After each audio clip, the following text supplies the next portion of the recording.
Dans la paracha que nous allons lire la semaine prochaine, la paracha de Bo, nous assistons aux 3 dernières plaies et ensuite à la sortie d'Égypte effective des enfants d'Israël. Le Maharal de Prague nous dit que les 10 plaies allaient crescendo, de la moins grave à la plus grave. La toute dernière des plaies, la 10e, la Makat Bochorot, la mort des premiers-nés, étant sans conteste la plus grave des plaies. Elle a été aussi la plus décisive, puisque alors que les autres plaies s'en prenaient soit au bien des Égyptiens, soit à leur corps, la mort des premiers-nés a porté atteinte à leur vie. Et d'ailleurs, Rachi, déjà, dans la paracha de Vaera, avait dit que la plaie des premiers-nés équivalait à l'ensemble de toutes les autres plaies. Il n'en reste pas moins qu'une question mérite d'être posée, car a priori, on est à bon droit autorisé de penser que ces 10 plaies représentent une sorte, les 10 éléments constitutifs d'un seul ensemble qui devait aboutir à la délivrance des Hébreux et à leur sortie d'Égypte. Or, il s'avère que lorsqu'on observe de près l'organisation du judaïsme par la Torah, on se rend compte que la Torah semble vouloir détacher cette 10e plaie, la plaie des premiers-nés, de toutes les autres. En effet, cette 10e plaie fait l'objet d'un mémorial. Il y a plusieurs rites, plusieurs commandements qui viennent commémorer cette plaie des premiers-nés.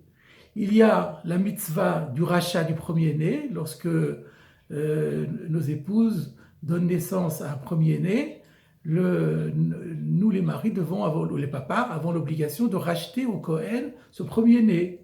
Cette mitzvah existe aussi au niveau des animaux. Au niveau des animaux cachers, un premier-né est sacré comme un sacrifice, et tant qu'il n'a pas de défaut, il est interdit de lui faire quoi que ce soit. Quant aux animaux qui ne sont pas cachers, ils ont aussi un traitement particulier.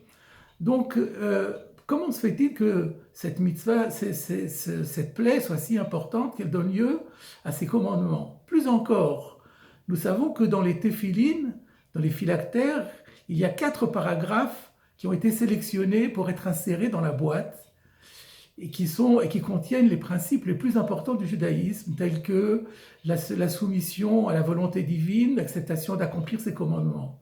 Or, sur les 4 paragraphes qui ont été sélectionnés, il y en a 2 qui consacrent une très large part à la plaie des premiers-nés. Donc la question se pose réellement, qu'est-ce qui fait l'importance de cette plaie? Quel message essentiel était-il véhiculé par cette plaie? Une première réponse nous est suggérée par un passage du Talmud dans Baba Metzia, page 61b, où le Talmud pose la question de savoir pourquoi la Torah met-elle en relation l'interdit de pratiquer le prêt à intérêt avec la sortie d'Égypte. Et la réponse est, Dieu dit, moi qui ai fait la différence entre une semence qui a donné un premier-né et une semence qui n'en a pas donné, je saurais punir également celui qui s'aviserait de prêter à son coreligionnaire à intérêt en disant que cet argent n'est pas à lui mais qu'il appartient à un non-juif. En d'autres termes, le fait que Dieu ait su faire la différence entre qui était premier-né et qui ne l'était pas. Rachi explique, imaginons une Égyptienne qui a donné naissance à 10 enfants. Si chacun de ces enfants était né d'un autre homme, et que pour cet homme c'était le premier bébé, eh bien les 10 enfants avaient le statut premier-né, et les 10 enfants sont morts pendant la plaie des premiers-nés. Ce qui veut dire que Dieu a une connaissance intime de la vie de tout un chacun depuis sa naissance jusqu'à sa mort.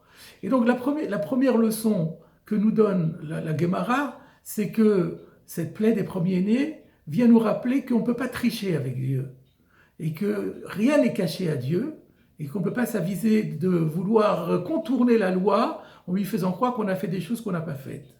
Deuxième point, et cela fait aussi référence à l'omniscience divine qui, comme nous le disions, fait que Dieu sait absolument tout ce qui se passe dans le déroulement de la vie d'un homme depuis sa naissance et jusqu'à sa mort. Et non seulement les hommes, mais même les animaux, puisque seuls les premiers-nés des animaux sont morts et pas les autres. Donc Dieu sait exactement, à chaque animal près, quel est celui qui est mis bas, donc que la maman met bas pour la première fois, et les autres. Donc c'est véritablement une omniscience invraisemblable. Ce qui nous amène à un troisième message. Pour être capable de comprendre, d'admettre, pour rendre crédible une telle réalité, il faut accepter encore une troisième vérité, qui est que, en réalité, ce monde ici-bas, avec tout ce qu'il contient, qu'il s'agisse du monde des hommes, ou bien du monde animal, ou végétal, ou minéral, tout n'existe à chaque instant que du fait de la volonté permanente de notre Créateur. Comme nous le disons dans la prière, Dieu réédite chaque jour et à chaque instant la création du monde. Donc chaque tout petit élément de cet univers, Dieu le soutient en permanence, ce qui permet d'admettre qu'il sait exactement tout ce qui s'y déroule et chacun de nos faits et de nos gestes. Il y a donc, en d'autres termes, cette plaie des premiers-nés nous permettait déjà d'affirmer les trois grandes vérités du judaïsme que sont l'existence de Dieu, d'un Dieu qui est créateur, d'un Dieu qui est providentiel et qui soutient l'univers en permanence et qui est au fait de chacun des faits et gestes de tout un chacun. Il y a, me semble-t-il, un quatrième message, last but not least, qui est lui aussi très important.